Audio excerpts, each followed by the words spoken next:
Hello and welcome, ladies and gentlemen, from wherever point of the world you're joining us from. My name is John Ogecha from DuduTech.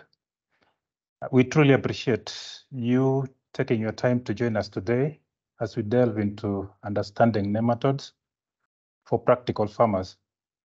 A masterclass that is hosted by DuduTech IPM and EcoSpray.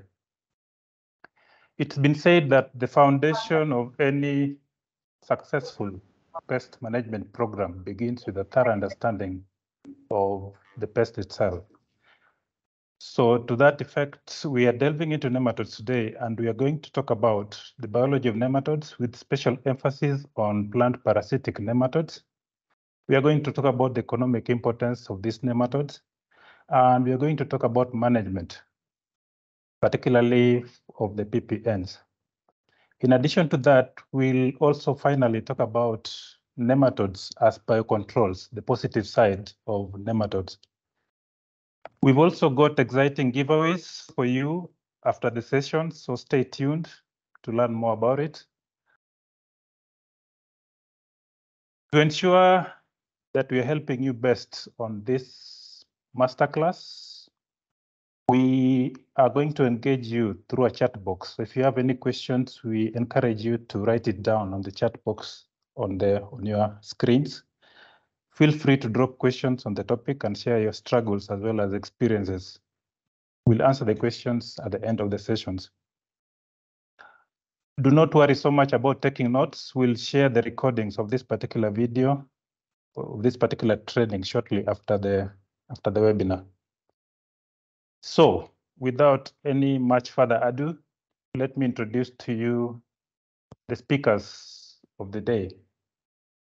Our first speaker is Dr.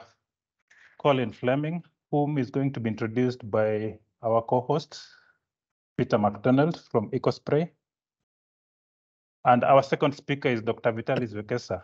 Dr. Wekesa is a world-renowned expert on invertebrate pathology and currently heads the production units for macro and microbiologicals at DuduTech. So today, these two professors, Dr. Fleming and Dr. Wekesa, are going to speak to us about the biology of nematodes, once again, with special emphasis on PPNs. They're going to talk about the economic importance of nematodes, and we're going to talk about the management of plant parasitic nematodes, as well as, and finally, nematodes as biocontrols. So before we get started, here is our co-host, Peter McDonald of EcoSpray, to welcome our first speaker. Thank you, John. Thank you, John, and thank you to everybody who's joining. I'm very pleased on behalf of EcoSpray, who are the manufacturers of the nematicide NemGuard, to welcome you all alongside our colleagues from DuduTech, both in Kenya and also in Ethiopia this morning. Just to give some background, so Dr. Fleming, who's going to present to you, we started working on with Colin on turf way back in 2008, and that work confirmed nematicidal effect from a 3-treatment sequence with NemGuard. So this kind of work that has underpinned the NemGuard research and registrations. If John or somebody or Corey could mute everybody. Can't quite see which microphone is open. Thank you. So this work underpinned a lot of the work that we've been doing, and we have registrations in more than 30 countries for this product. Colin completed a second sequence of trials in 2012 that confirmed the agronomic impacts of nematicidal effects in turf. And more recently, Colin and EcoSpray have worked on the authorization in UK potato production. So I'm sitting in UK, in Cambridge, near to a very famous university, but there's another famous university where Dr. Fleming is sitting today, in Belfast. So I'm delighted to be able to introduce Colin to you all. I think Colin has 2 parts to his presentation today, but I'll let him talk you through that. So Dr. Fleming, over to you. Thank you very much, Peter. Thank you everybody from Duditech as well for the invitation and the organisation of the IT. As Peter said, what I want to concentrate on today is the basic biology of plant parasitic nematodes, look at their impact on crops, and then finally look at the various control options. Now, as you're all probably aware, this is a very wide subject, so it's not possible to cover everything in detail today, but I touch on what I feel are the most important things and show, hopefully, where the EcoSpray products and some of the Duditech products really fit into an integrated pest management program. As I said, I worked on control of nematodes in agricultural crops for over 40 years now. Certainly at the start, there was much reliance on organophosphates and carbamate nematicides. We've now moved away from that, and we're seeing now the importance of integrated programs and exciting new products such as NemGuard. So what I'll do, I'll just share my slides here. Hopefully this will work.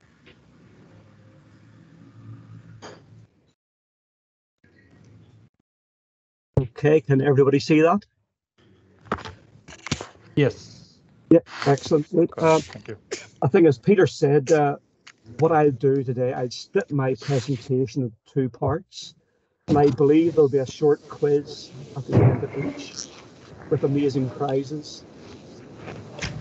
But let's get stuck into this. So as I said, what I want to do is look at nematode ecology and biology, look at the effects of nematodes on some key crops, and finally look at the methods for managing and controlling nematodes in those crops.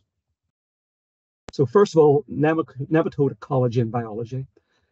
Some of you may well be aware of this, so apologies for repetition, but it's important to understand that nematodes are a key component of our environment. If you take a handful of soil, there are literally thousands of nematodes in that, and these have a key role in soil biology. Most nematodes in the soil are beneficial. They feed on decaying matter, algae, bacteria, fungi, so they're a really important component. If you look at the numbers of nematodes in the world, you'll see that a large proportion are marine or freshwater nematodes. We have got a lot of nematodes that are found in the soil. Some of these are, as I said, beneficial. Some are inverted parasites, which can be useful to growers, and I think we'll see something about that later on today. And then we've got the plant parasites. Now, I mentioned the importance of parasitic nematodes and other nematodes within the soil food web. And this is quite a complex environment. And more, we're understanding that maintaining this food web is key to maintaining good health of soil. And that in turn means that our crops perform better. So while we're trying to kill plant parasites, we have to realize that we want to maintain the good nematodes, as they're a key part of the whole ecosystem of the soil. So these beneficial soil nematodes enhance soil quality in 4 ways. First of all, they help regulate the populations of other soil organisms. That's animals, fungi, and bacteria. They also help mineralize nutrients into forms that are available to the plant. So they're an important part of the whole nutrient cycling processes within the soil.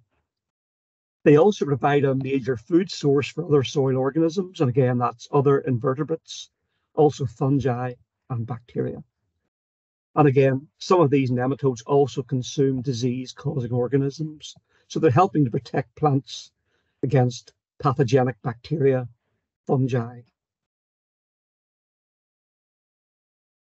Now, something we'll look at later on is the importance of understanding nematode life cycles. And one key thing to remember at the very start is that there are many types of nematodes in the soil.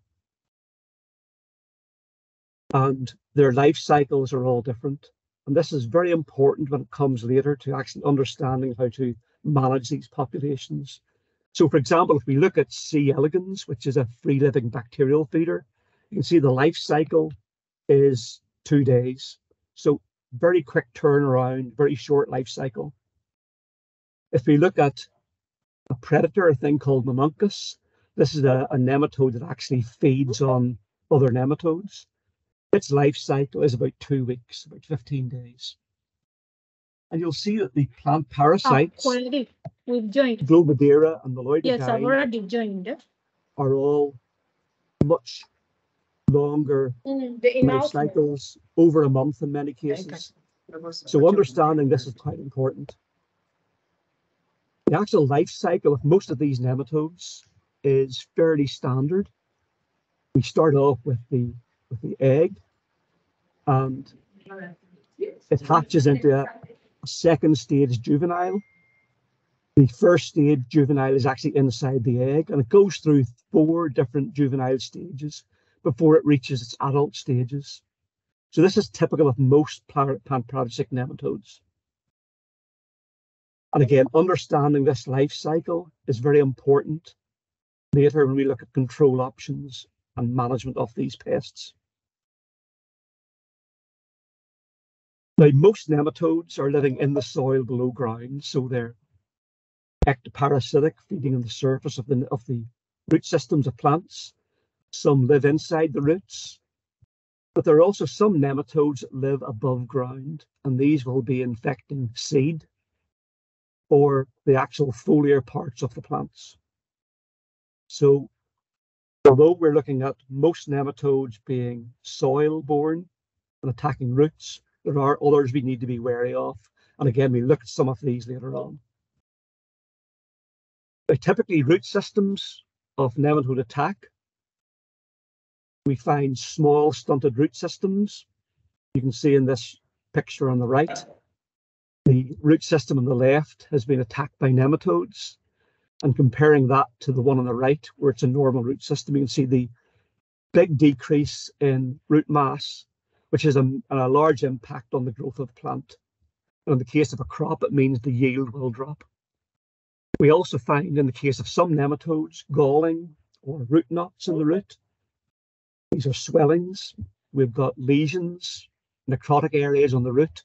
We've got excessive root branching. We get injured root tips. And we get, again, as I said, small stunted root systems. So these are all typical root systems when they're affected by nematodes. Symptoms above ground tend to be less easy to diagnose when it comes to nematodes. You tend to find a slow decline of the entire plant. You get wilting. This wilting is caused by the damage to the root system, which means that water flow from the soil to the plant is interrupted. We get yellowing of the foliage, and we find that leaf production and the aerial parts are less vigorous. So most of these symptoms are typical of plants derived of a functioning root system. Now, there are also nematodes that attack bulbs and stems. These produce swellings in the stems of the plant. We also find these leaf nematodes that actually distort leaves or cause necrotic regions on the leaf. For example, the photograph on the right here shows you chrysanthemum attacked by Aphelincoides rhizomabozae, which is a very important foliar nematode. And you can see the damage to the leaf. And this has got a major impact on photosynthesis of the plant. It's also important to realize that with some nematodes and some crops, you don't see symptoms. There is significant yield loss taking place, but you see nothing visually looking at the plant. And this emphasizes the difficulty of diagnosing nematode problems in the field. And again, that's going to be a problem that a lot of you people will have to face when you're growing your crops and giving advice. And hopefully I'll be able to give you some indications on how to do this successfully. Now, plant parasitic nematodes are extremely important. Worldwide, it's reckoned that they're costing over 170 billion US dollars a year. That's massive losses. And the surprising thing is that even today, most of these losses are underestimated. A lot of farmers are having damage to their crops, and they don't recognize the importance of nematodes. This photograph shows you potatoes infected by root knot nematode, Meloidogyne incognita. And together with another important potato nematode, Globidera, they can result in 100% crop loss. So very high damage can be caused by nematodes to crops. So we're talking about what nematodes do to crop plants. What plants do nematodes actually attack? Well, it's very simple. All plants are attacked by nematodes. Some nematodes attack a very wide range of host plants.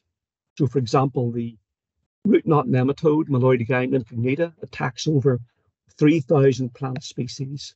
This includes important crop species as well as weeds. And this ability to reproduce on weeds is important for their control. Again, we'll touch on that later this morning. Other species attack either a single plant species or a small number of plant species. And a good example of this is the potato cyst nematode, Globidera rostockiensis. This attacks mainly potato, but other solanum and Lycopersicon species. So tomato, eggplant, and potato are the main hosts. So a lot more restricted host range than Meloidogyne. And again, as we'll see, this has an impact on our management options. Now, don't worry too much about the detail in this. This is just for your information. Again, you'll have a copy of this presentation after the talk. And this gives you a rough idea of the main types of nematodes, the host range of plants they attack, and some of the symptoms you can look for. But again, you can look at this in more detail when you get a copy of the presentation. Now, we touched on ectoparasitic nematodes. This is one of the major ways of life of plant parasites. These nematodes live in the soil, moving along the root surface and periodically feeding on the root. A really good example of this is a thing called needle nematode or Longidorus. And this nematode again feeds on the surface of root tips. And you can see from the root photograph here, the tips of the roots are all swollen. And this is in response to the nematode feeding. And this causes a reduction in root density and root function. In the field, normally you will see symptoms like this, very patchy growth. And the very small, stunted plants that occur in response to the needle nematode feeding are typical of this species. And again, Longidorus can attack a wide range of crop types, not just herbs such as mint. Another major type of nematode that are crucially important, particularly in Kenya, Ethiopia, are the migratory endoparasites of the genus Pratelenchus. These are the lesion nematodes. These nematodes migrate through the root system, so they're causing massive damage in the root, and they're feeding inside the root. And what you can find is that whenever a single nematode attacks a root tip, within 24 hours, you're getting major lesions in the root and loss of function. So a really important nematode, and one we'll look at in more detail later on. This just shows you the effect of lesion nematodes of increasing numbers on corn. And you can see the healthy root on the left. And as the numbers of nematodes increase, we're losing root mass and we're getting black necrotic regions in the root. And again, this can eventually kill the plant. The final major type of nematodes that we see are these sedentary endoparasites, and these are economically the most important. And these are the root knot nematodes and the cyst nematodes. They invade the root system and they set up specific feeding sites in the root where they remain in one position in the root while they develop and reproduce. And again, this has significant effects on how we can control them. typical life cycle here we see for the root knot nematode, Meloidogyne. And we start off with the egg at the top. And again, we're going through 4 juvenile stages before we get to the adult.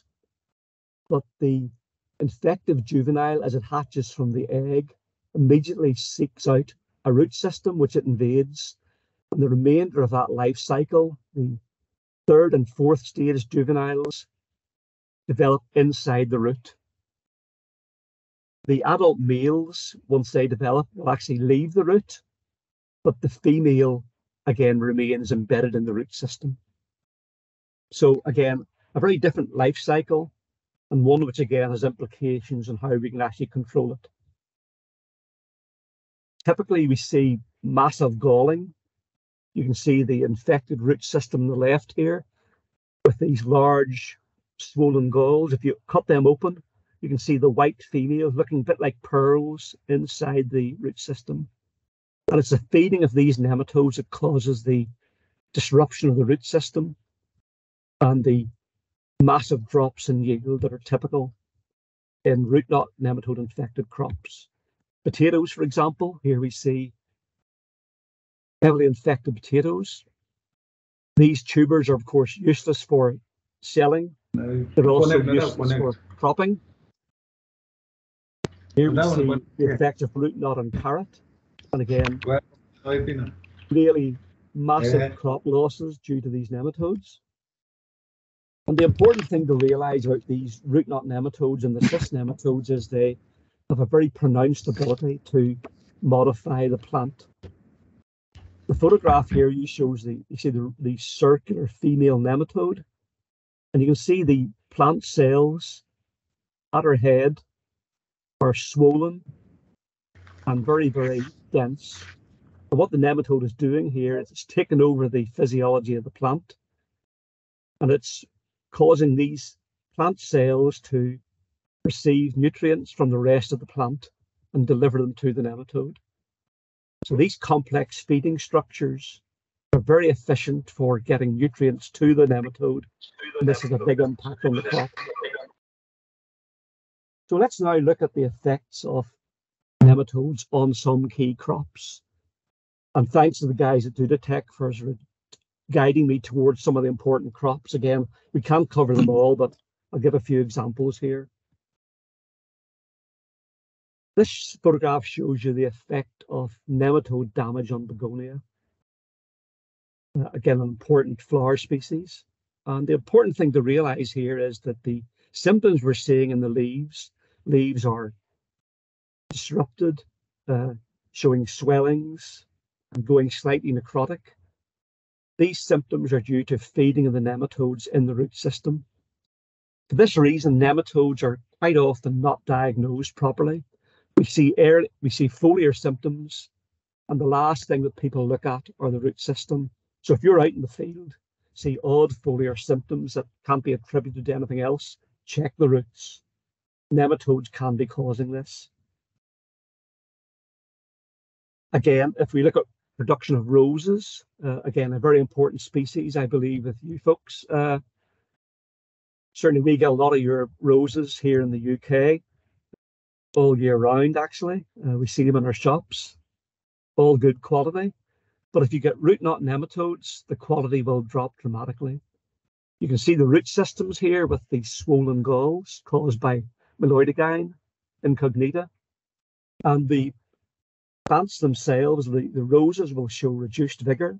You get smaller leaves and shoots. We get yellowing or chlorosis. We get a wilting. We get smaller flowers, and we get leaf drop.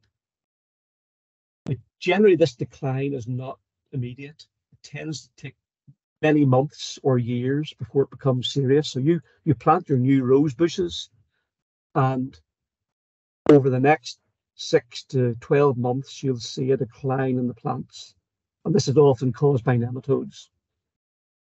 Looking at the data for rose production in Africa, root knot nematodes are the major problem. But other major problems are lesion nematode, Pratelanchus, we just looked at that, ring nematodes, spiral nematodes, stunt and dagger. And again, unlike the root knot nematodes where we see these very pronounced swollen galls and roots. The symptoms of these other nematodes are less specific. It's very hard to diagnose them in the field. You just got to get an indication of the vigor of the plant and have a look at the root system for stunting and for areas of necrosis. But again, we'll look at that later on in more detail. There is some data on the effect of root knot nematodes on rose cultivars, and you can see here where some scientists have actually done some studies. You can see the drop in root length, the drop in fresh growth, and a decrease in the number of leaves in the infected plants. So a general impact on all aspects of the plant biology. Root knot causes yield losses in many other flower species. So these are just some examples I've found in the literature. You can see quite substantial yield losses due to nematode attack. I mentioned earlier foliar nematodes. These are the nematodes that don't live in the soil, but live in the aerial parts of the plant. And this photograph shows you typical foliar nematode symptoms. You can see dark necrotic regions in the leaf. You can see yellowing in parts of the green leaf as well. And these particular nematodes, Aphelincoides, attack a wide range of flower species and fruit and vegetables. And again, this characteristic interveinal blotching is a key symptom of attack by these nematodes. So again, it's something to look out for when you're looking at foliar parts of plants. Looks like bacterial or viral effects as well, but there are nematodes that can cause the same symptoms. Now, I understand that beans are also one of the major important crops. This study is not Kenya or Ethiopia, but it's some work from Ghana. But again, looking at the literature, we're seeing the same nematodes right across Africa. This particular study found that, again, root knot nematodes, lesion nematodes, Rhotilencus, Helixthalenchus, and Trichodorus are the most important. And again, we were finding up to 80% yield losses in infected crops. So really significant pests of bean production. And again, something that commercial growers should be looking for on a weekly basis, because low levels of nematodes can very, very quickly increase to damaging levels. You're talking within 3 to 4 weeks. So you've got to keep monitoring the root system. You see the galling, as in this photograph at the top right. That's typical of root knot nematodes, and that's the most significant pest you'll find. The coffee production is also affected by nematodes. Again, this is lesion nematode, Pratilencus. And again, on the top right, you can see the photograph. And as you increase the numbers of Pratilencus, the foliar parts of the plant are declining, as are the root systems. So lesion nematodes, again, very important species to look out for. And if you're looking at root systems, look for dark necrotic roots, stunted, black patches. That's typical of lesion nematode attack, and something that growers and advisors should be always aware of. If you look at the soil around coffee roots, you can see that there are a large number of different types of nematodes present. And again, you can see the importance and the difficulty of diagnosing what's in there. You can't really do this by yourself. If you want to get a detailed understanding of what nematodes are present, you need a laboratory analysis of your soil. Again, I'll show you later on some easy ways you can identify nematodes and their presence, but for a proper assessment, it's got to be a laboratory analysis. Now, the life cycle of lesion nematodes, again, is very similar to the other plant parasites. We've got 4 juvenile stages. In the case of the lesion nematodes, the second stage, juvenile, enters the root system. And again, it moves up and down the root, causing these necrotic regions. And it will reproduce inside the root. What also happens is some nematodes will leave the infected root when they develop to maturity, and they invade new root systems. So in the case of lesion nematodes, you've always got some nematodes in the soil and some nematodes in the root system.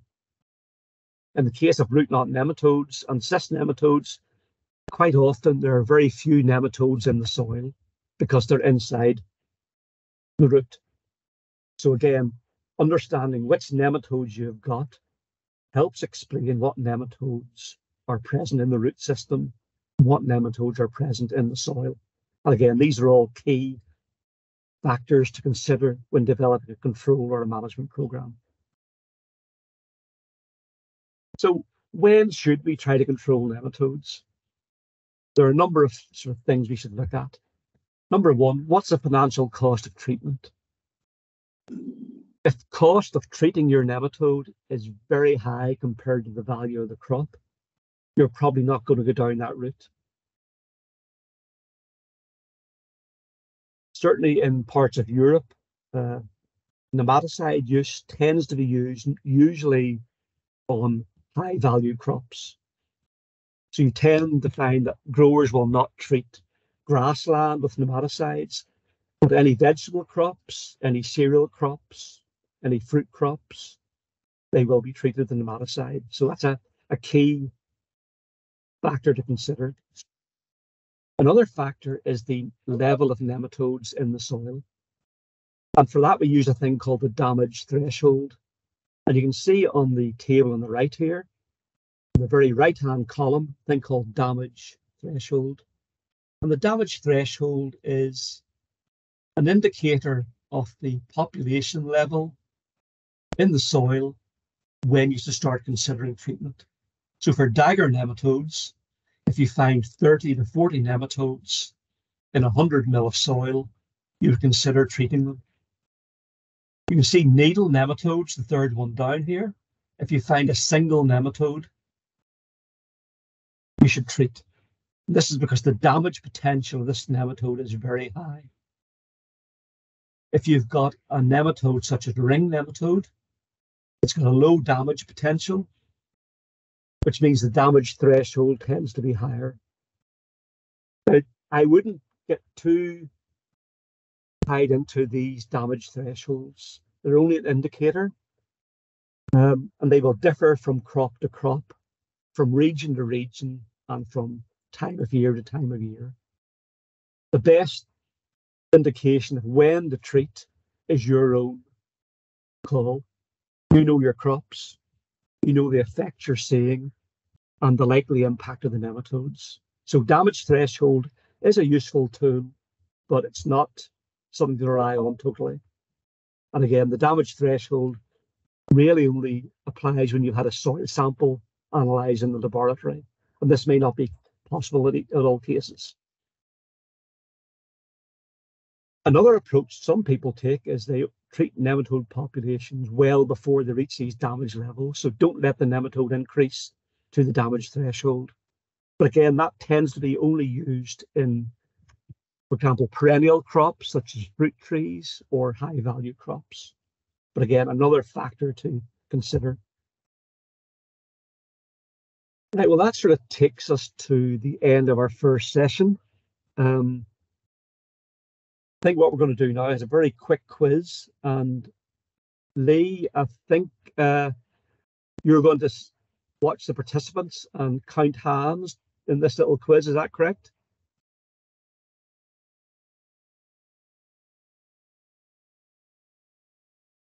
I know their sound is not great.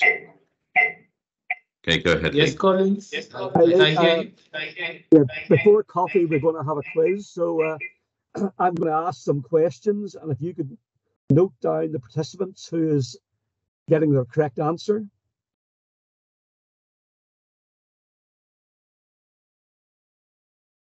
There, Lee? Yes, I can hear you now clearly. Yeah, go ahead, Colin. Okay, so I'm going to go with the quiz here. So if you could take a note of the guys that raise their hand for each question, that will be the true, if they think it's true. So I think you've got some prizes for the participants at the end. Is that correct? Sure, we do shortly after. Okay. Yeah. Brilliant, thank you. So, okay, so question number 1. Free living soil nematodes tend to have the shortest nematode life cycles. So if the participants who think that statement is true put their hand up, me will take a note.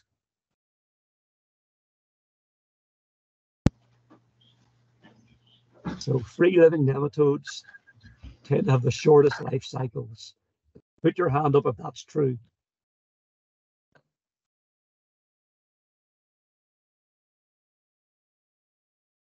Okay, question number 2. Cyst nematodes have the widest host range of all plant parasites. If that statement is true, put up your hand.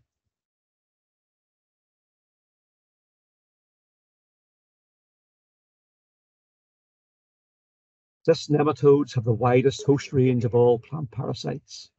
Put your hand up if that's true.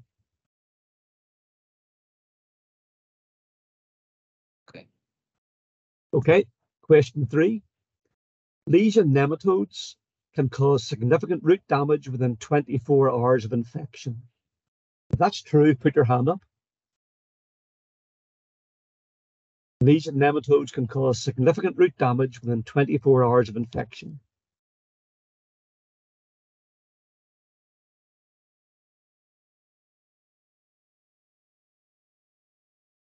That's how we do it. It's great.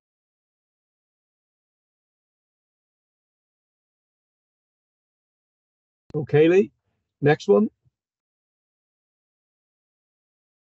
You can go to the next one. Okay. Question 4. Root infection will reduce plant leaf number in flower crops. If that's true, put your hand up. Root infection will reduce plant leaf number in flower crops.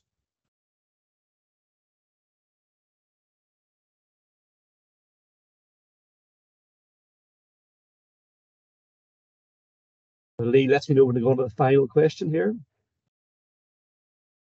Yes. I'll pick the tally. Okay, final question. And oh, bear with me, sorry about that. Trichodorus, stubby root nematodes, are the most important species attacking beans. If you think that's true, put up your hand. Trichodorus are the most important species attacking beans.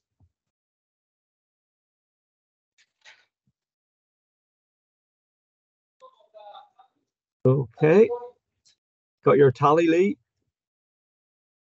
Yes, I have the tally now. I will be looking at it when we take a break. Good Thank stuff, you. Which is coming now. So, Dr. Fleming, take it away, please. Okay, thank you very much. Okay, welcome back, everybody. So we've covered basically the ecology and biology of nematodes, and I had to look at some of the effects they have on important crops. What I'll say is I have quite a lot of information which I can give to Duditech, and if you're interested, you can get copies of this information. It gives you an indication of the types of nematodes on each crop and some of the control options if we're going to look at now. So that will be available again after the presentation. So what we're going to look at now are the various methods we have for managing and controlling nematodes. And again, the important thing is, before you can manage and control a population of nematodes, you have to understand what nematodes are there, how many, how they're affecting the plant. These all have implications on the options you have for managing them. Now, nematodes are very difficult to control. A number of reasons for this. They tend to have very low populations at one point during the year, so it's very hard to detect them by random sampling. Some, such as root knot nematodes, have got a very large host range. That means that management options such as rotation aren't possible or are ineffective. So the larger the host range, the more difficult it is to control through rotation. Another important feature of nematodes is their body wall. Little worms have got a very a very difficult wall to get through with chemicals, so they protect themselves by this wall of the actual body. They also have dormant stages, so eggs and even some of the adults can go into dormancy. And in this form, they're resistant to chemicals. The endoparasites, that's the nematodes living inside the root system, they're protected from chemicals by the plant. Another difficulty is that nematodes in soil mean that you have to treat very large volumes of soil. And again, another impact is the actual population dynamics. The populations go up and down at different times of the year. So you might sample in the spring, find no nematodes, but 2 months later, there are damaging levels because the population is increased. So these are some of the reasons why nematodes are quite difficult to control. Despite that, there are massive numbers of different ways of controlling nematodes. We've got physical methods, cultural, chemical, and biological. Again, there are far too many here to cover this morning, so I'm going to pick a number of these that I think are particularly effective and important. First of these to look at really is good hygiene. If you've got a nematode-free soil that's free of pathogens, it's important you maintain that. So ensure that your seeds, your rootstock, your tubers are free from parasitic nematodes. Don't bring new nematodes into your field. And that certainly is something that we up in Europe have learnt over the years. Good hygiene is probably the first thing that you look at. So use certified seed potatoes. If possible, ensure that any planting material you use is coming from pest-free land. So it can really, save you a lot of problems in the future if you do that at the outset. Now, another method's been used quite effectively, and I've seen this working really well in South Africa, and I've seen it in the Middle East, and this is a thing called solarization. Now, all nematodes survive within a certain temperature range. Up here in the cold north, our nematodes usually die off whenever temperatures hit about 30. The nematodes in the warmer parts of Africa can survive much higher levels of temperature. But if you can push the soil temperature above that extreme, it will kill the nematodes. So this little photograph shows you solarization in practice. Basically what they've done, they've taken polyethylene sheets, put them on top of moist soil, and left it there for 4 weeks with the sun bearing down on it. And the temperature dramatically increases and kills many of the nematodes. The little graphs down below show you the effect of the solarization technique. You can see in the left-hand graph the untreated control. Over a few weeks, the number of nematodes is increased, but where the growers have practiced solarization, you can see the nematode levels have dropped dramatically. So a really good method for reducing nematode levels. And you can actually see in the case of the right-hand graph, this is the effect on root galls. And again, you can see where the farmer has practiced solarization, the number of galls in the roots has dropped dramatically. So this can be a really effective technique if the area you're trying to control is amenable to it. So generally has to be fairly small plots. So it might be a better option for smaller farmers. But again, I've seen this actually being used in quite large scale as well. So it's a possibility to consider.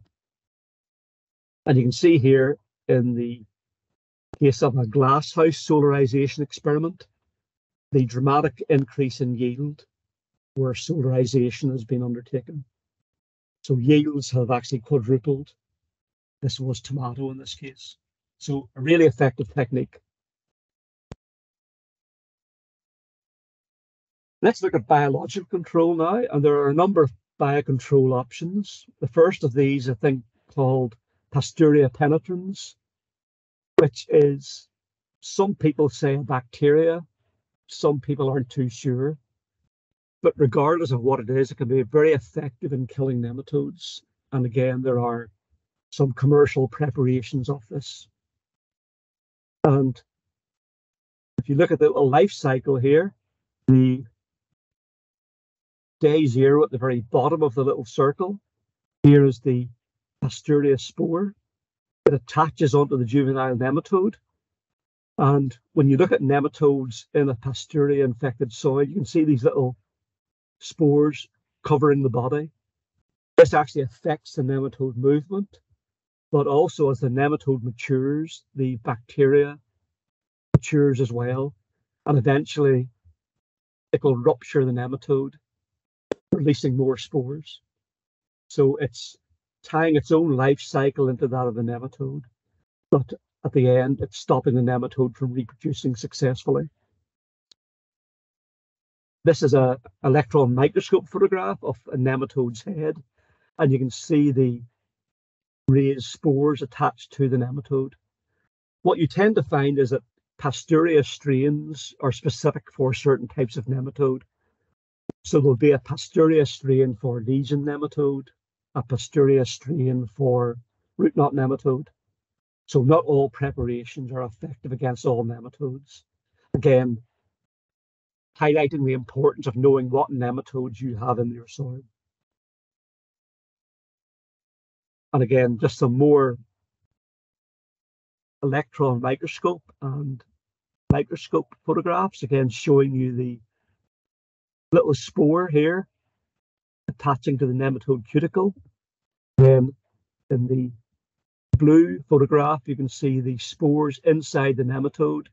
And the final at the bottom right, you can see the nematode has burst open, releasing all the little Pasteuria spores. So a really effective bacteria for killing nematodes if your particular nematodes are susceptible to it. The use of Pasteuria can have a dramatic impact. This is tomato affected by root knot nematode, Lidogyne javanica. And you can see the Pasteuria treated plants on the left with very healthy looking roots compared to the control, where the root knot nematode population is increased in the root system. So again, something to consider. So those are bacteria. Another important biocontrol agent are fungi. And the very first fungi that were detected controlling nematodes were these nematode trapping fungi. And basically they have little adhesive blobs on the mycelia of the fungus, or they produce little nets or rings, and the nematodes catch up either on the adhesive knobs in the nets or are caught by these little rings. And if you look at the next photograph, here you can see one such fungus. Here's the little adhesive rings, you can see them, and one has actually caught a nematode. The nematode dies, and then the fungus will basically decompose the body. So fungi can be quite effective biocontrol agents. What you tend to have to do is to have high organic matter to allow these fungi to become established.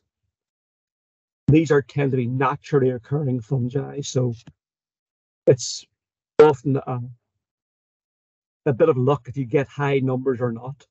What you can do is add to the soil other types of nematodes, and we have now found fungi that attack nematode eggs, attack nematode juveniles, and nematode adults.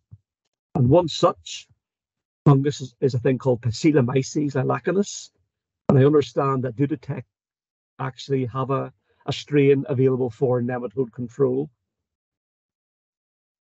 Some of the good benefits of Psilamyces is they've got a high growth rate and a high spore production, and they can be maintained in large numbers of different types of substrates, so you can get a good production of viable fungal pathogens for control via adding to the soil. Bacillomyces attacks eggs, but also attacks adults and young nematodes. So again, a good option if you're considering biological control. And again, the key thing is adding this to the soil and maintaining it in the soil. So again, high organic matter is often a good indicator that this will be possible. And here's an example of Bacillomyces being used against root knot nematode on carrots.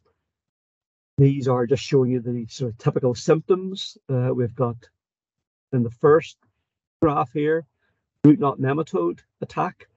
Again, a bacterium called Pectobacterium causing, again, necrosis of the carrot. Another, Xanthomonas, again, causing damage to the carrot.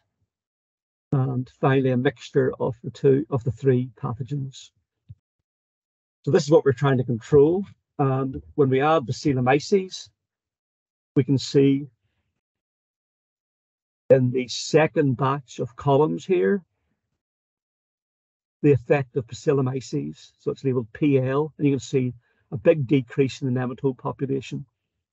So this fungus has dramatically decreased the nematode levels in the soil. So a really good option for biocontrol in a wide range of crops. Now, another method that some people use for controlling nematodes is growing allelopathic plants. These are plants that release chemicals that will either kill or dissuade nematodes from moving around the root systems. One such is a thing called marigold. This can reduce populations of lesion nematode by 90%.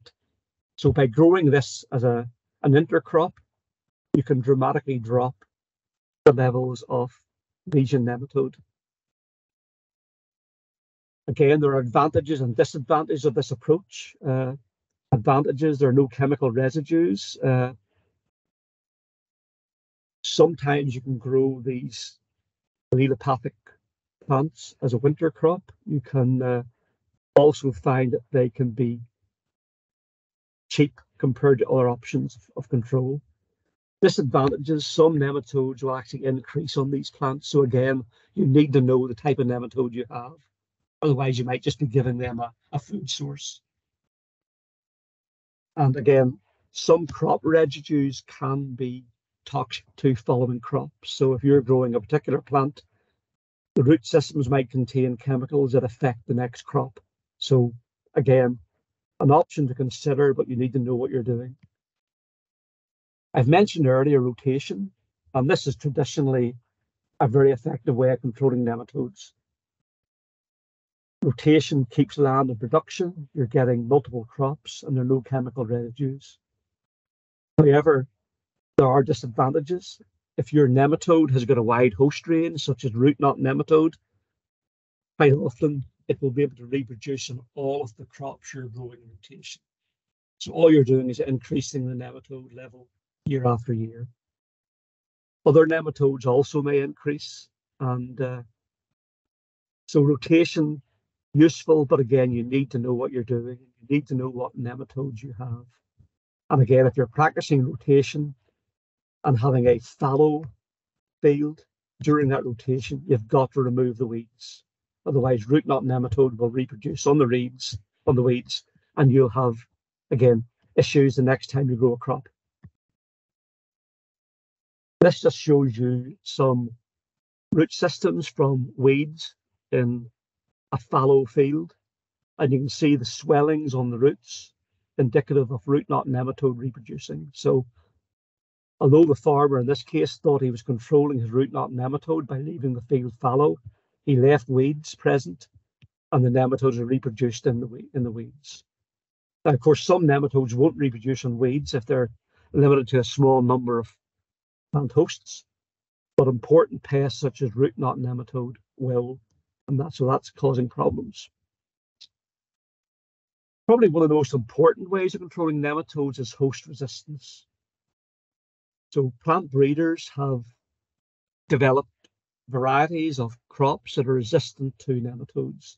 These tend to be specific for particular types of nematode. Again, they can be economic. They don't have chemical residues, but they tend to be very difficult to breed. So they cost a lot of money, which can mean that the seed is expensive. Also, you tend to find that resistant cultivars are geographically specific. So that means that a species of a crop developed for resistance in Europe may not be resistant to the nematodes in Africa. So again, you need to know what you've got in the field. So another important feature is that resistant varieties may not maintain that resistance. So let's have a look at resistance in a bit more detail. First of all, a couple of definitions. When people are marketing resistant crops, sometimes you hear them mention resistance and tolerance. True resistance is the ability of a plant to inhibit or reduce nematode reproduction. That's what you want. But also useful is having a tolerant plant. In this case, the variety of plant is able to sustain the effects of the nematode without suffering serious damage or crop loss.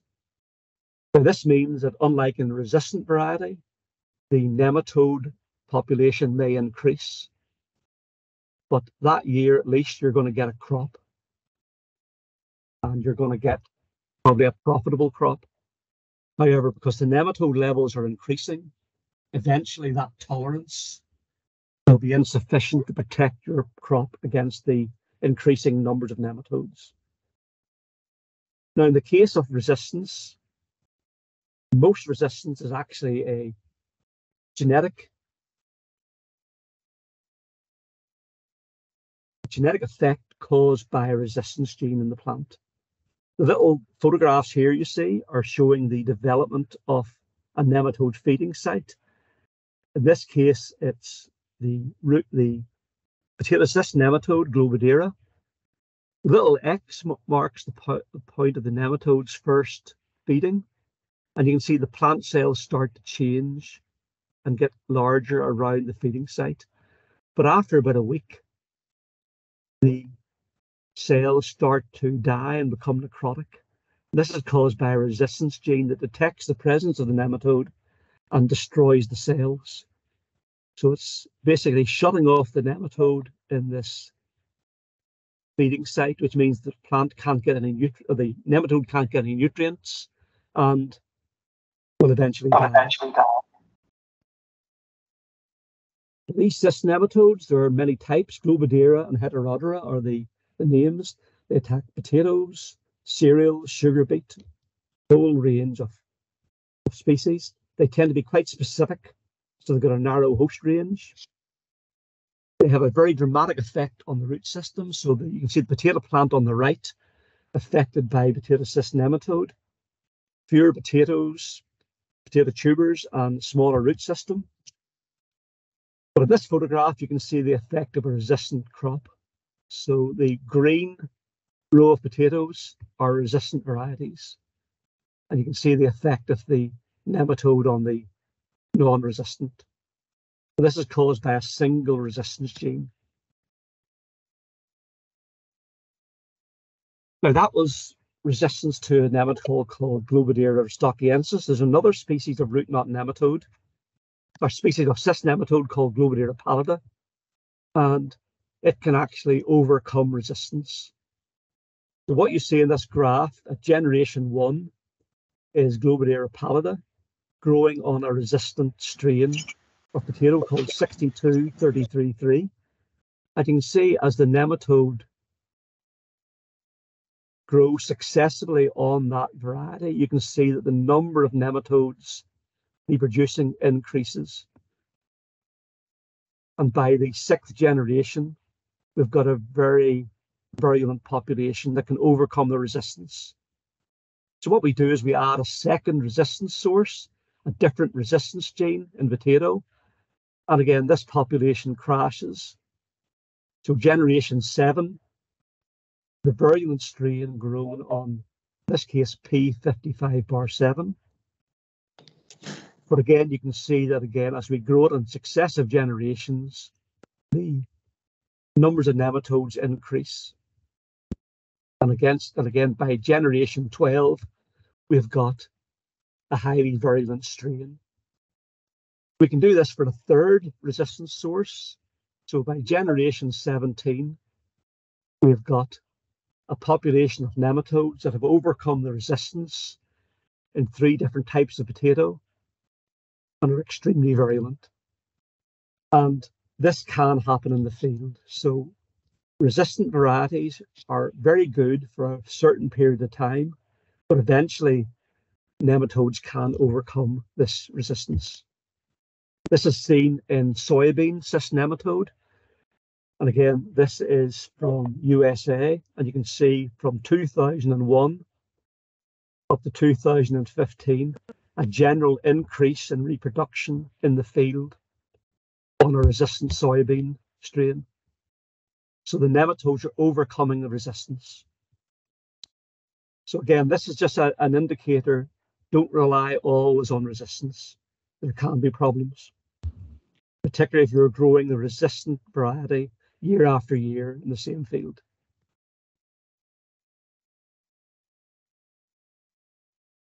So that brings us now to chemical control. And traditionally, chemical control of nematodes has been a really important strategy. There are 3 main types of nematicides: soil fumigants, which you inject into the soil or in the irrigation water or disperse as a gas.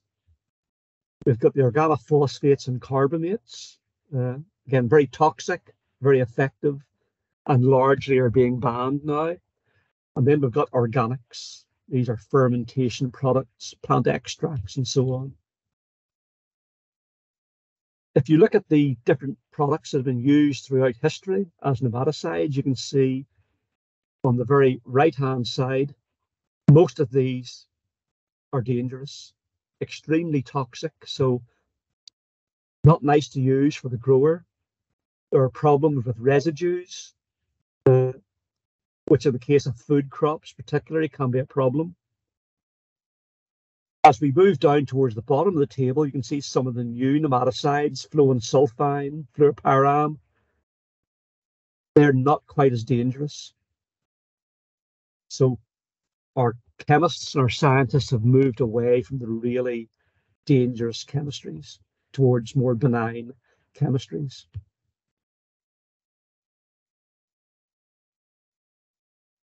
Now, the actual characteristics of an ideal nematicide, we really want one that will attack all nematodes. We want good soil movement.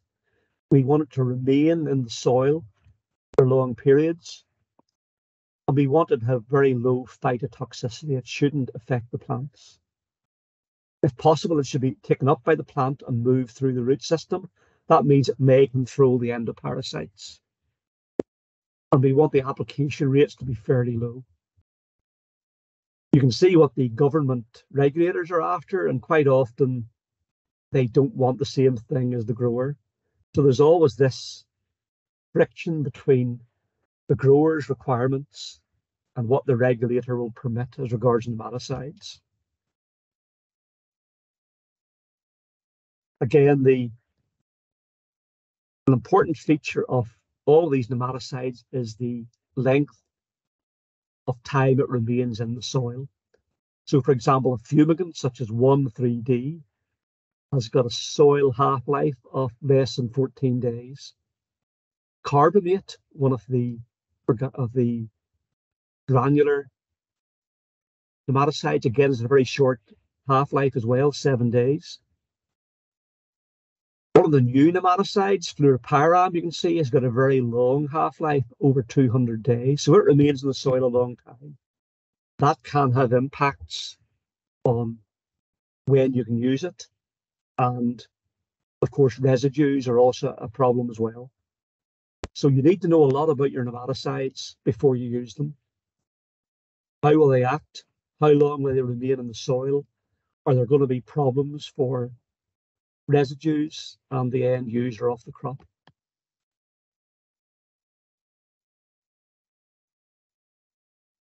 Now, we Looking at the efficacy of these nematodes, fumigants tend to give very good control.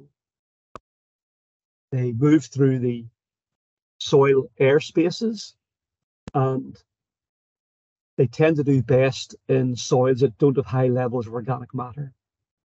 So you can see that there immediately is a problem if you're trying to increase organic matter to maintain high levels of beneficials and implement biocontrol. Fumigants are also most effective in warmer soils. So again, lots of factors to consider when using different techniques. Some of these, particularly these fumigants, are difficult to use. You need specialist equipment, and you need to prepare the soil well before application. So technically they can be a problem. However, when used, they can be very effective. You can see here the effect of treating cotton with T-loam. Very, very effective indeed. The untreated area at the front where the root knot nematode have really damaged the plants. The non-volatile chemicals such as organophosphates and carbamates can be applied as granules. Application rates tend to be less than those required for fumigants. And again, you need less soil preparation for their use. Once you apply them to the surface or incorporate them into the top of the soil, the active ingredient is released by rainfall or irrigation. That means that heavy soils with small spores or small pores tend not to be as usable or effective as sandy soils. And again, some chemicals, particularly the organophosphates, are absorbed onto organic matter. So if you've got a high organic matter soil, the chemical will be retained in that top layer and won't move through the root system to kill the nematodes. Some of the non-volatile nematicides have to persist in the soil for long periods to deliver lethal concentrations. Some of these concentrations can be very low, so again, the application rate can be low. However, you don't want them remaining too long in the soil if there's a residue risk in the crop. And you don't want these active compounds contaminating groundwater. And it was groundwater contamination was one of the main reasons why these chemicals are increasingly being banned in Europe. There are residues being detected in groundwater. So a major issue. Another factor to take into consideration, a lot of these nematicides don't actually kill the nematode. They will actually just immobilize it. So they paralyze the nematode. That means then if the nematicide level drops, the nematode can recover. You also have problems of microbial breakdown, and it's been shown now that a lot of these organophosphates and carbamates are metabolized by bacteria and fungi in the soil. And this means that year after year, you have to add more and more active ingredient to get the same effect, because the soil microbes are immediately breaking down the nematicide, making it less effective. So again, a major problem where the nematicide is used extensively over a long period of time. As I've mentioned, side effects are probably the biggest worry about these chemicals. You don't want them ending up in water, drinking water. They're very toxic, so they can kill non-target organisms. So vertebrates and invertebrates that you're not wanting to kill can be affected. And of course, the farmer himself can be affected by these chemicals. So again, not really nice. However, the historic impact of nematicides has meant that we've been able to feed people. Nematodes are a major impact on food security, and nematicides have been one of the major ways we have maintained our food supply. However, these restrictions mean that we're now looking at new classes of nematicides with good activity, but are less environmentally a problem. And one of these is Nemgard, and this is our garlic-derived polysulfide nematicide. And again, as Peter mentioned, I have been involved in testing this, as have a number of other scientists across Europe. It's a garlic extract, but it's important to realize that the active ingredient is not just a simple extract of garlic. These actives are derived from quite a detailed and intense production process in which specific polysulfides are removed from the extract. These polysulfides are the active ingredient, and this process guarantees that the NemGuard is consistent and reproducible when it's used. Now, the polysulfides themselves act by nematode contact. We've had field assessments of the product, and there's been very effective trials on carrot, tomato, lettuce, and melon, and these confirm the work that we did during the development of the nematicide, that it's very effective and shows a prolonged activity over a long period of time. Benefits of NemGuard are it's easy to use. It doesn't leave residues, so again, you don't have this worry about where the crop is growing after the production. And it can be applied by itself singly or in combination with other nematicides. And the scientists who did a lot of this work have noted that applications of NemGuard can be a valuable part of integrated farming systems. So IPM can include NemGuard because of its benefits and ease of use. How does it actually work? Well, that's quite interesting. It's a novel technique. The carbamates and the organophosphates basically immobilize or kill nematodes through affecting their nervous system. The NemGuard, these polysulfides, act in a different way. They dissolve through the cuticle of the nematode. And again, that's quite important because some nematicides can't get through the cuticle. These low molecular weight polysulfides can move through the cuticle of the nematode into its cells inside, where they react with sulfur-containing molecules in the cells. And this leads to a chain reaction in the nematode, causing it to die. So it's a novel way of killing the nematode, and it's a very effective way of getting into the nematode. And that's why we see such a good response of NemGuard application on nematode populations. Now, one question I'm often asked is, okay, NemGuard will kill plant parasitic nematodes. What about the beneficial nematodes? Well, garlic nematicides are effective against all nematodes because they're hitting these very important cellular pathways. So they will kill all nematodes. But the nice thing is the beneficial nematodes, because they've got a very short lifespan or life cycle, will recover much more quickly than plant parasites. So bacterial feeders are completing a life cycle in 2 to 3 days. The plant parasites, maybe 40 to 60 days. And that means after NemGuard treatment, although both populations crash, the beneficials increase very quickly afterwards. So you're not having a long-term impact on the beneficials. So again, that's important if you're trying to introduce NemGuard into an IPM program. So finally, before I finish here, let's have a look at the options that we need to consider when implementing integrated pest management. As I've mentioned before on a number of occasions, you have to know, first of all, which nematodes are present. This may mean getting a soil test, and it may mean getting a proper identification. As we'll see at the very end here, there are some quick ways you can actually identify nematodes yourself. And you've got to design the integrated management program according to the nematode pests that are going to cause you problems.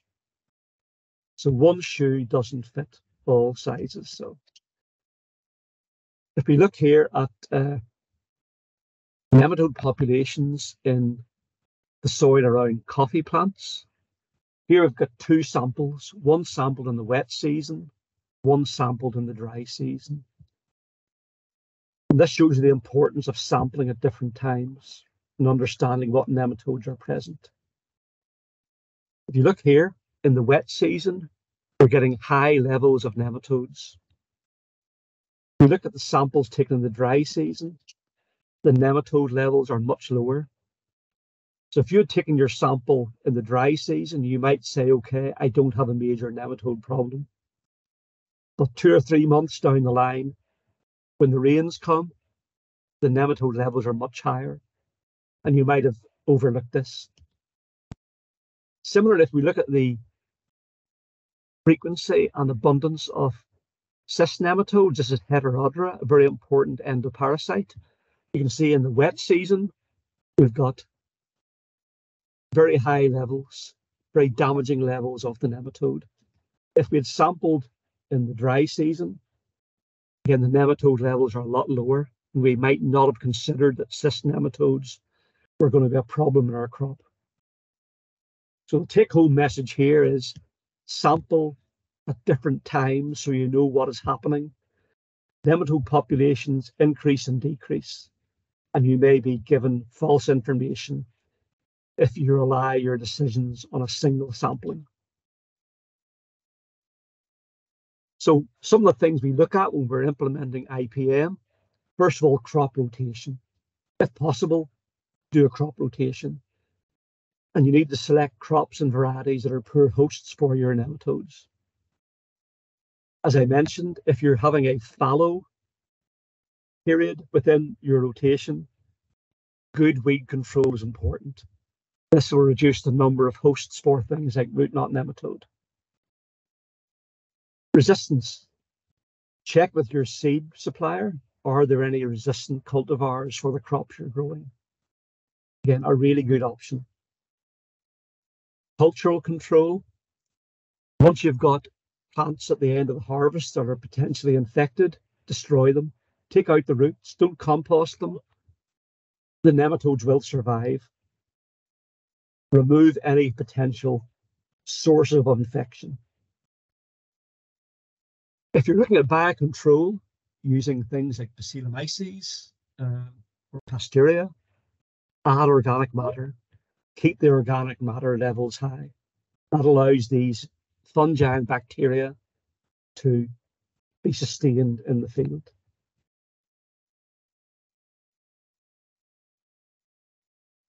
I've mentioned also biocontrol and fallow. Biofumigation. A lot of growers are using certain plants such as Brassica species as an intercrop. You grow the crop up and then you mulch it or part of the plant into the field again. This releases chemicals such as biocyanates that will kill the nematodes. And this biofumigation can be quite effective. However, it also impairs the activity of other species such as Steinernema, which are used for biocontrol of insects. Again, we'll see something about that later on, but the use of biofumigation is an effective option if it fits in with your program. And finally, conventional control products. Again, most of the organophosphates and carbamates are going, so things like NemGuard, with its efficacy, lower environmental impact, have got major benefits within an integrated management program. And all of these, I think, are really important to consider. But again, IPM programs tend to be specific to your crop and to your field and your situation. So it's not always easy coming up at first go with an effective program, but as you use it over the years, you get more and more effective as your knowledge increases.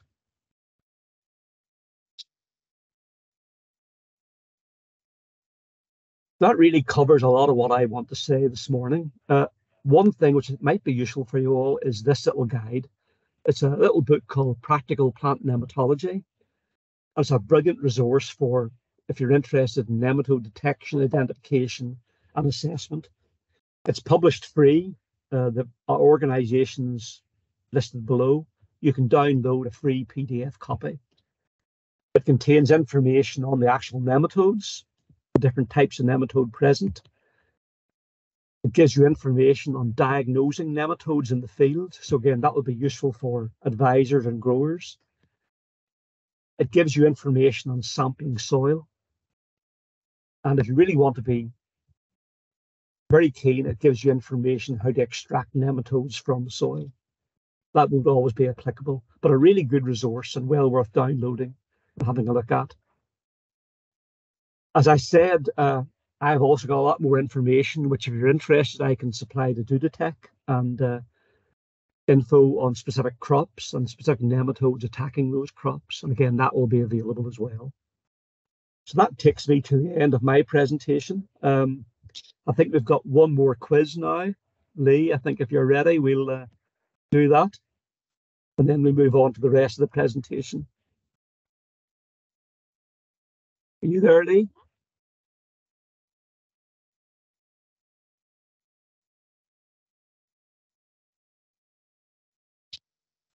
Hi, Lee, are you there?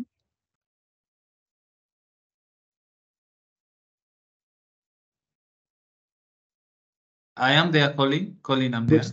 good stuff. We've got 5 more questions here for the participants, and if you can do the tallying as well. Yes. Okay, so our second session of questions. Before you start, I just want to request anyone who has their hands up to just put them down for now, because the challenge is people put up their hands and then they forget to put them down, and I can see a lot of hands up. Maybe I can have help to lower them first before we start. Thank you. Okay, we are ready to start. Okay, Lee, thanks. Okay, question number 1. Nematode species generally have 3 juvenile stages before developing into an adult. That's true. Put your hand up and let Lee see your hand.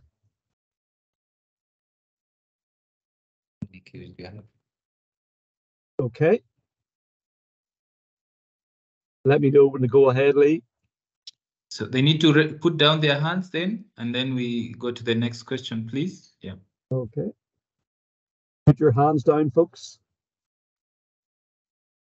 Okay, you can go to the next one. Okay, question number 2. Tolerance allows a plant to sustain the effects of a nematode infection without suffering serious injury or crop loss. If that's true, put up your hand. Let Lee see it. So tolerance allows a plant to sustain the effects of a nematode infection without suffering serious injury or crop loss. Question 3, third question, a nematode-resistant plant will provide long-term control of nematodes in the field. So if that's true, put your hand up. If you think nematode-resistant plants provide long-term control of nematodes in the field, put up your hand, let Lee see it. Yeah, you can move to the next one. Okay, Lee. They can lower their hands. Okay, first lower their hands and then we move. Put your hands down, folks. And then the 4th question is, Nemgard polysulfides enter by the nematode mouthparts and react with thiol molecules in the nematode, resulting in nematode death. So Nemgard polysulfides enter by the nematode mouthparts. Is that true? If so, put your hand up. Okay, Lee, ready for the last one yet? Yeah. Let them put down their hands and then we go to the last one. Yeah, put your hands down, folks, and the last question is coming up. Okay, hands down, and the last question. Reducing soil organic matter will help reduce the effects of parasitic nematodes in the soil. If that's true, put up your hand. So reducing soil organic matter will help reduce the effects of plant parasitic nematodes in the soil. Put up your hand if that's true. Okay. Got them all there, yeah? Yes, I have the tallies now. Thank you. Excellent. Okay, so that's my presentation over, and I think Lee will be counting the results of the competition. Sure. Thank you so much, Dr. Fleming. Please hang around for the Q&A. Absolutely. On to the second part of our masterclass, and that is the beneficial nematodes. So nematodes are not all that bad. We have the good ones as well. And for that, we've got Dr. Vitalis Yotesa. Dr. If you are on, kindly take it away. Thank you, John, for giving me this opportunity. I will start by introducing myself. My name is Vitalis. I am the head of production. I deal with the production of both micros and microbials. And today I wanted to talk about entomopathogenic nematodes for biological control. By way of introduction, I will start by saying that among the various pests and diseases that damage crops, plant parasitic nematodes, as we have learned from the previous presenters, actually present a big challenge in growing most of the crops. But as we have said, not all nematodes are pests in nature. We have free-living ones, and we also have beneficial nematodes. So there are several nematodes which we can use to protect our crops, especially against various serious pests. Some are predatory. They can feed even on other nematodes. Some are just tetrivorous, and others actually feed on microbes. So in a nutshell, we have nematodes that are able to control insect pests. Those ones are the ones we are calling insect killing. And then in our own research and work, we also discovered that other than controlling or killing insects, we have other nematodes that also control or kill mollusks. And these ones we call them malacopathogenic nematodes. So all these nematodes, as we call them, EPNs in short, they are able to parasitize and kill insects.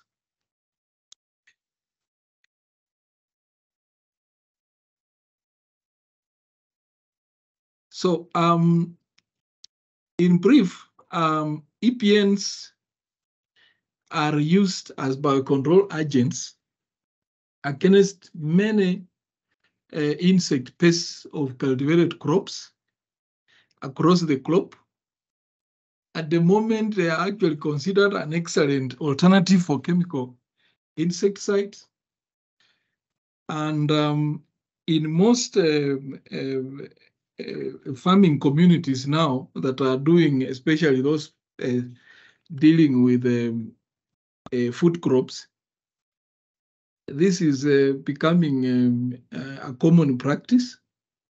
Most species are actually very good in killing insects that are cryptic, those that are able to hide, especially hiding during the day and appearing at night, or some of them are in the soil and they are easily able to evade conventional methods of control.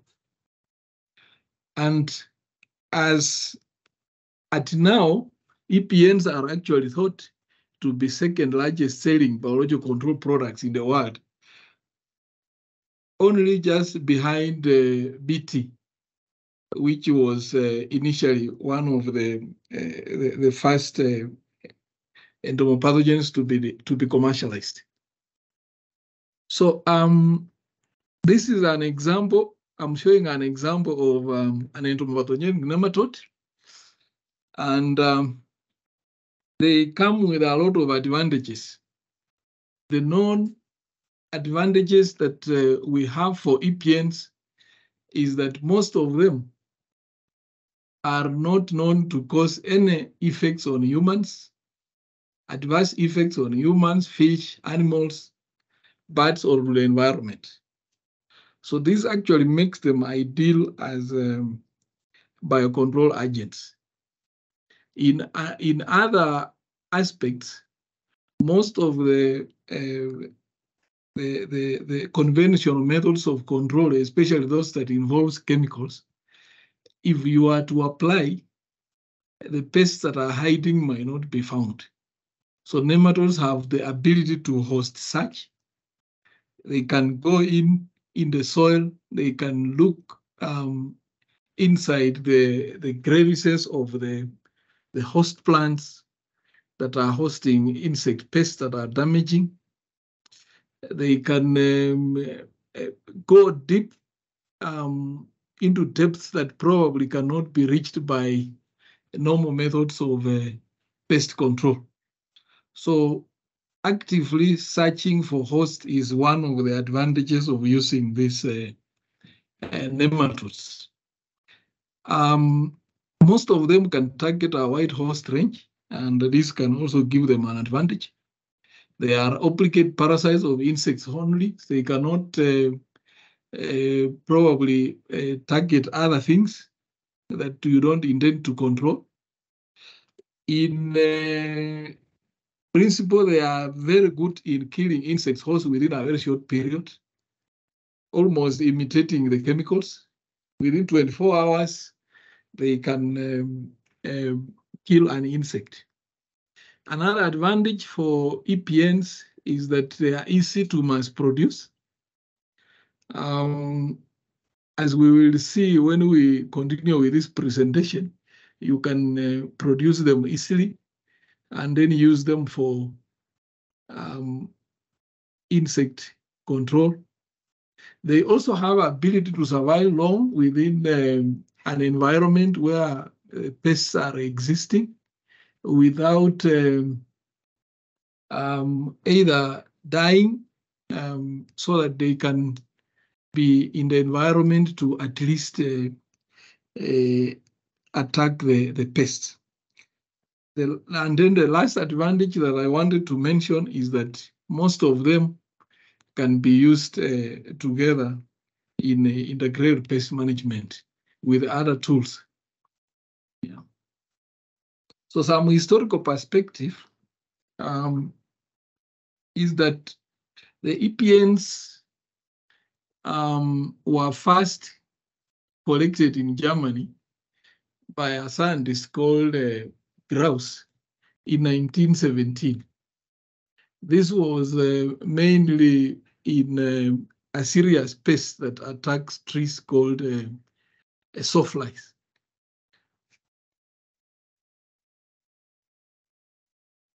After this discovery, there was a scientist called Steiner who actually described the first entomopathogenic nematode in 1923. And by 1930, we had other scientists that had actually started to culture them, like Klesser and Fox, cultured sufficient numbers around 1930 to enable them to do field trials. But during that period of 1940 to about 1960, when there was the development of many easy chemicals, this actually put this to a hold, because most people were focusing on chemicals that were easy to use, and development of EPNs took a hit at that time. And later on, when chemicals became a problem, as we have already seen that they became a problem to human health and the environment, then other researchers now took cue to develop this, to use them for pest control. CSIRO, the Commonwealth Scientific and Industrial Organization in Australia, actually was the first to commercialize the EPNs. And they were mainly used against the black vine weevils and the currant borer moth.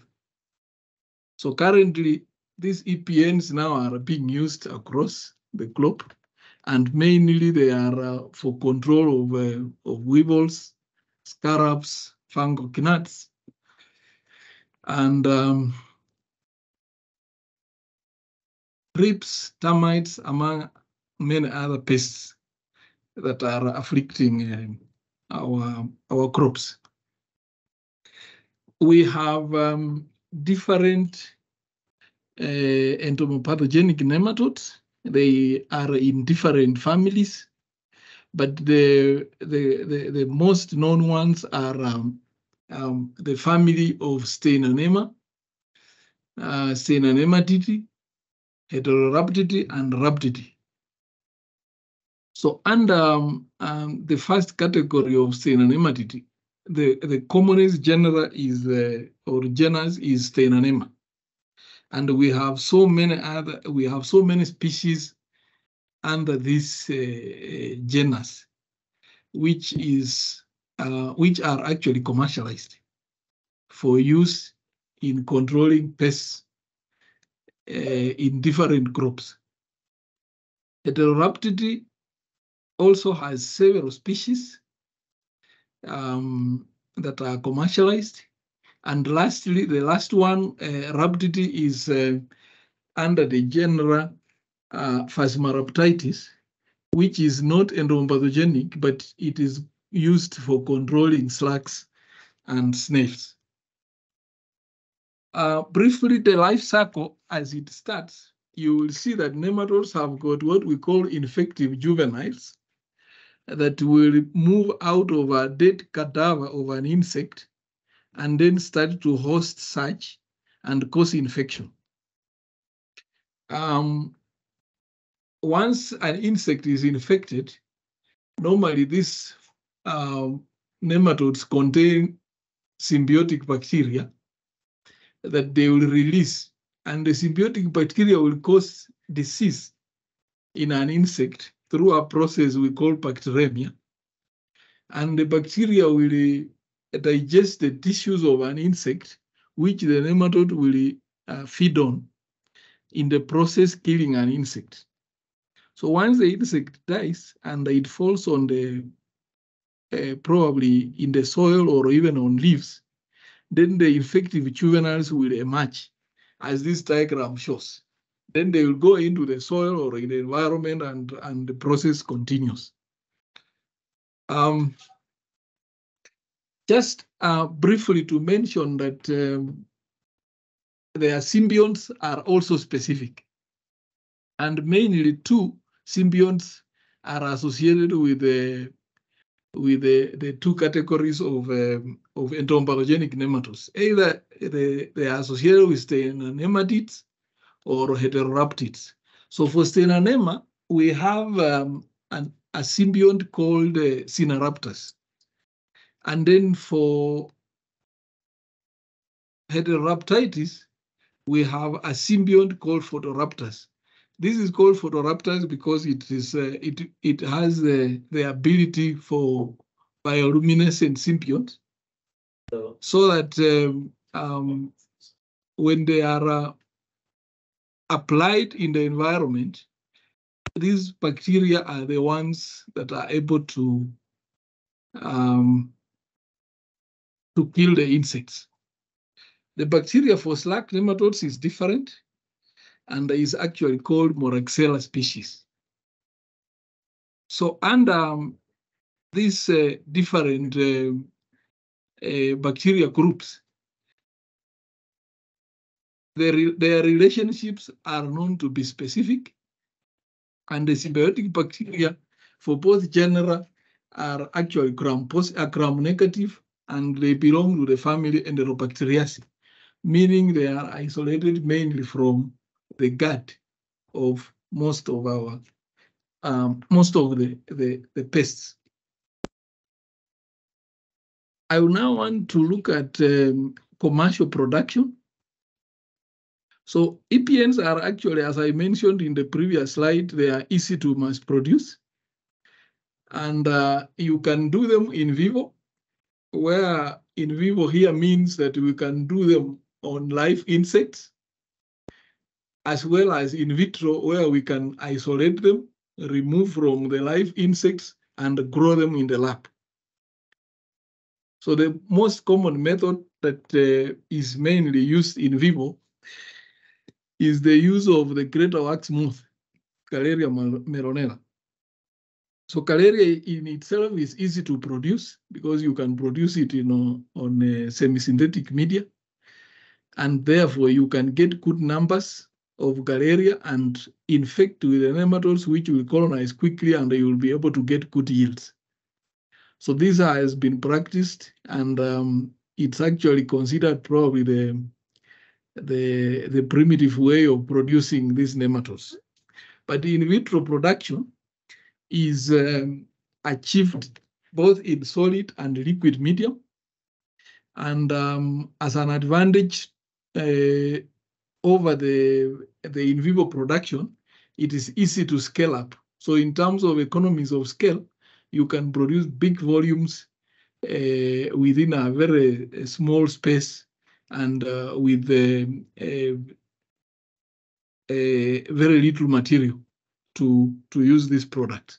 So we are talking about application where if you produce them in vivo, you are likely to use cadavers, or if you are producing them using in vitro methods, you will be able to sufficiently formulate the products and sell.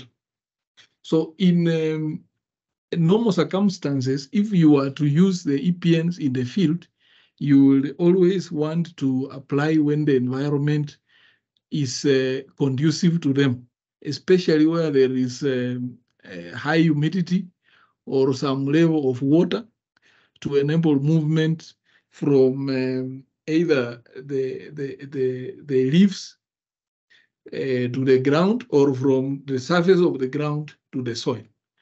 So that aspect of application must be considered. So the juveniles that are mainly normally available either come in the form of cadavers. Those are dead insects that have died, and then you can the juveniles move out of the cadavers, so you can apply cadavers, allow them for the juveniles to move out. Liquid formulation here is where we produce them in the lab and formulate them maybe with some UV protectants, and then you can apply to the field. Powder formulation is also through in vitro production. And then lastly, gel formulation is probably the most preferred, where you can add some stickers, and this can also help these nematodes when it comes to host searching. So you can always apply them on the leaves, or you can use spray equipment and drip irrigation if you were to apply in the soil. This is an example of a Caleria moth that is infected with the nematodes. So you can see it splits open and the nematodes walk out. In the process, they will look for other hosts to infect and multiply, and the cycle continues. In our situation, I want to say that Dudutech produces 4 lines of nematodes. 3 are entomopathogenic and 1 is malacopathogenic. So the first one we produce in Dudutech is Steinanema kapkapsi. We have a trait name called Expitline SC or Nematec C, and these ones are the nematodes that target fruit flies, cotton-leg moth, cutworms, small crickets, and other pests. We have a Heterorhabditis spectrophorae and our trait name Expitline HP or Nematec H, that it is very good for controlling of termites and cutworms. And Steinanema feltii and the trait name Expitline SF or Nematec S, that is effective against thrips and other soft-bodied insects. Phasmarhabditis hermaphrodita, we have Expitline PH Locally, we call it Slugtech, and is very good for control of slugs and snails. Thank you very much for your time. Thank you so much, Dr. Wekesa. We are right on time. It's 1 o'clock, so we'll have a few minutes for response to the questions. Lee, if you've been putting this together, you can have a go, please. Okay. We have lots of questions coming through, and we appreciate so much for all of us who have been able to participate in this, asking the questions. We have more than 20 questions. So because of time, we can say that we will sample a few questions and then Colin will respond. And then most of the other questions can be answered. And I saw Colin was answering a few on the chat. You can look at the chat. We'll just sample a few and then maybe Ogecha, John, you can advise how do we then capture all the other questions and we could offer the answers. Probably when we're sharing the presentation, we will share the answers to some of the questions that were asked. Yes, I think that's okay? A viable option. Yeah, I think that's a viable option. We sampled 5, and one of the very interesting questions to Colin and the team presenting, Mary, somebody asked, Sushant and Avinash have asked, why do we get nematodes in the first place, or why do they exist? So that's a very interesting question. I don't know whether, Colin, I first go through them and then you will answer all of them at once. We'll do them one at a time. So that's actually a very good question.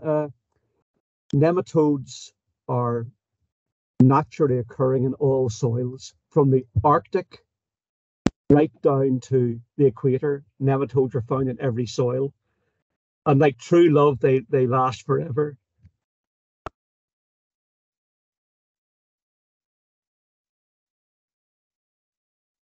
So nematodes are natural.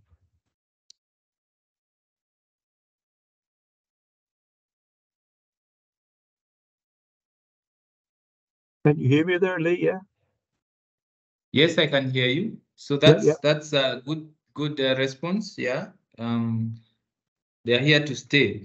And then absolutely. The second question was what's the effect of root knot nematode in roses? Because I know we have a lot of rose growers here. I know you mentioned it in the presentation, but maybe you can emphasize a bit. They just want to know how meloidogen affects roses. Yeah, well, as with and that was Tulaga. Tulaga is good to say who asked the question. Tulaga, I believe, is a flower farm in Kenya. Yes. Yeah. Well, thank you for sending all your lovely roses here to Ireland. Much appreciated. But the problem you're facing with the root knot nematode is not unique to yourself. I've seen roses in the Netherlands heavily infected by root knot. And again, the effect is quite profound. Even quite low levels will have an impact. Somebody had mentioned earlier, or sent a question in on photosynthesis, and root knot nematodes have a very dramatic effect on photosynthesis levels in plants, including roses. I think the estimates were that within 5 days of an infection, you're getting a 10 to 20% drop in photosynthesis. So the impact is at all levels. There's physical damage in the roots causing a problem with movement of water through the plant from the soil. There's the effect on the photosynthesis. There's also an effect on plant hormones, so you get abnormal plant growth. And again, you'll see that in roses, where you get leaf drop and you get much smaller leaves whenever the nematode sets up the feeding sites, as it's disrupting all aspects of plant physiology. Hope that's okay.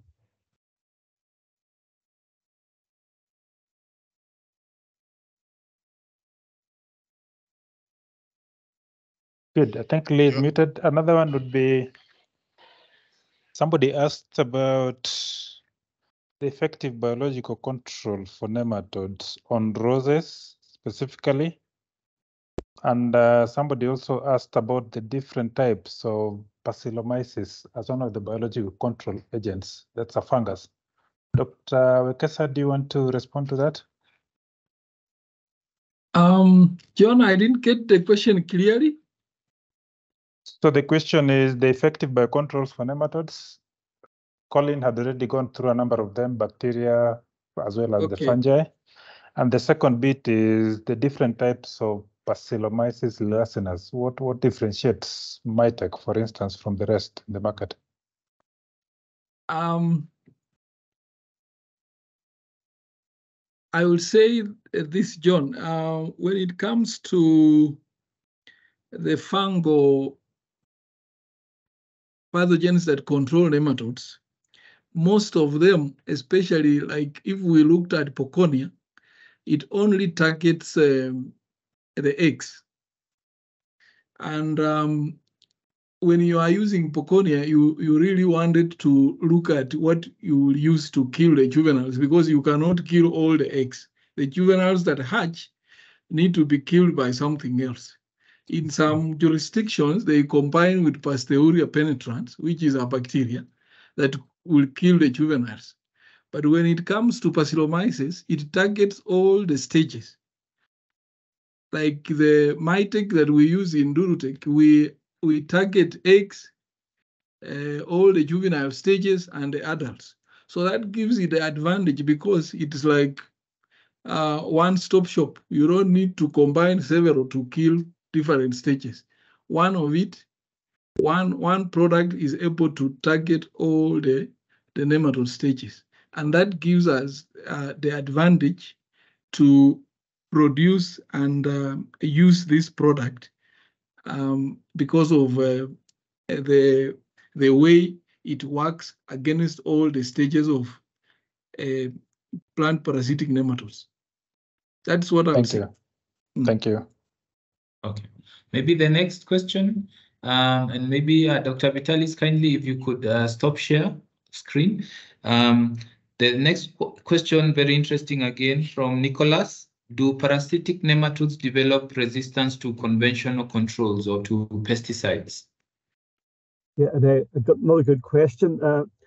There are a number of cases where nematodes have developed resistance to organophosphates and carbamates in a similar way to insects have developed this resistance. However, the level of resistance tends not to be as high as you find in insects. So overall, there are not too many cases, and where it has been, the level of resistance hasn't been as high as you'd find in insects. That being said, it's probably still a good policy to change and vary your active ingredient if possible. But again, the problem isn't as significant as you would find in insects. Okay. Thank you. Thank you. Two more. There's one question from Rowin. He's asking, is it correct that root knot nematodes, once inside the roots or in bulbs, they cannot be killed? Or that probably, is there any systemics that can get in there for the ones that are endo? Certainly some of the older nematicides and a couple of the new nematicides have got some systemic activity. So they will affect the nematodes. I've seen no good data showing that they will totally control the nematode in the root, but they can have an impact on its reproductive potential. I've also seen some reports that Bacillomyces can parasitize nematodes inside the root. But again, I'm not sure what the experience has been with yourselves.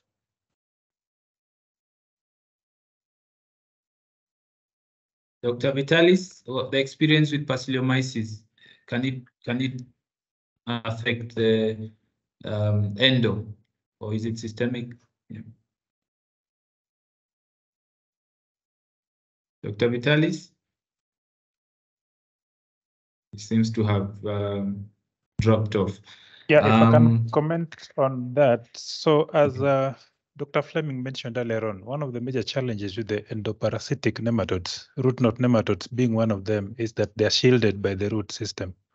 So remember, Pasilomyces is actually a fungus, which is a spore.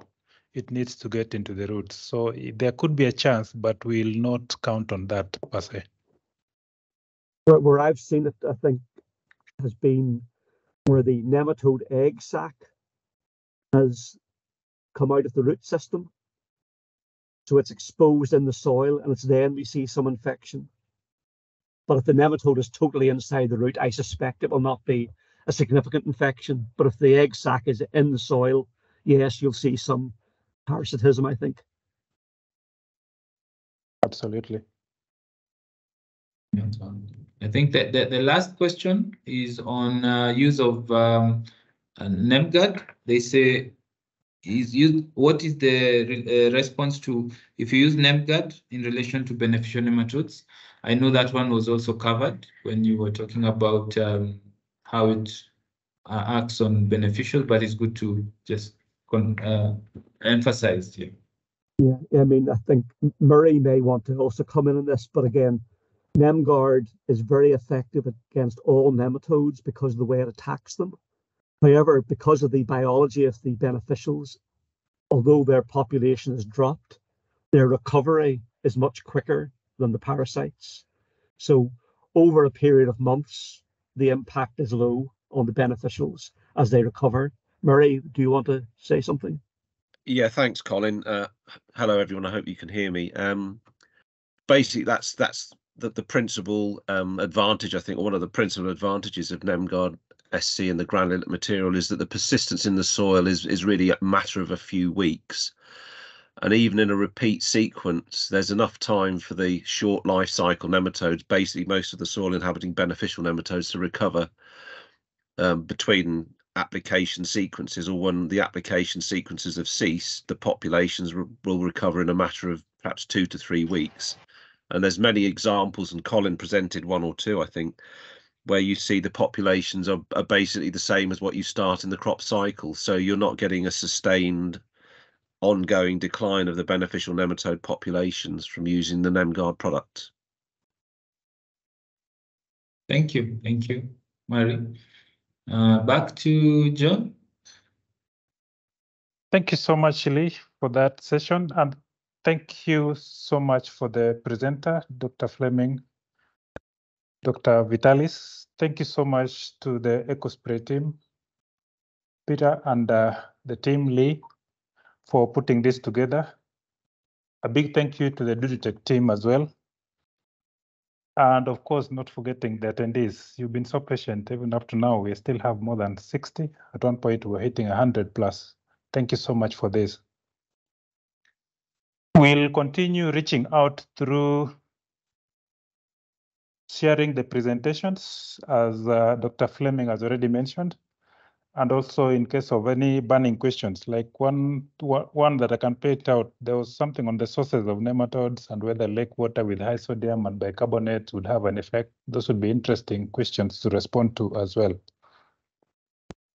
In conclusion, I want to thank everyone that is involved in putting this together. We intend to do more sessions on this. We cannot exhaust even nematodes alone. There are many aspects that will be interested to tap into the expertise of the experts in the room to shed more light on. As we always say in DudiTech, we believe in knowledge before commerce. So we intend to train you, the farmers, so that we get to understand the pest better, and that will inform successful management of the pests in question. So in conclusion, thank you so much for your time, and I hope to see you again through these masterclasses and also one-on-one that we intend to organize into the future. Thank you very much. Maybe Ogecha, you forgot the quiz, but thank you so much for participating in the quiz. I have the screenshots of who gave the correct answers. Maybe I can say that in the round one of the quiz, question 1 I saw was true, and the guys who raised up in question 1 and question 3 and 4 were correct in round 1. But question 2 and question 5 was false. So anyone who raised their hand in question 2 in round 1 and 5 did not get it. And then in round 2, we had only one question that required you to raise up your hand, which was question 2. So all the other questions in round 2 required you to put down your hand. So thank you so much for participating in the quiz. It showed us how alert you have been, and not that anybody who was not able to answer correctly has any problem. Most of the answers, we'll find them in the presentation. So thank you so much again. Back to John as you close. Thank you so much, Lee, for that. I was almost forgetting that. I made a promise when we started. Most important. The exciting reward on this. So we'll work together with Lee and we'll reach out with the rewards. Thank you so much. Thank you. Bye. Thank you so much and bye. Thanks, Colin.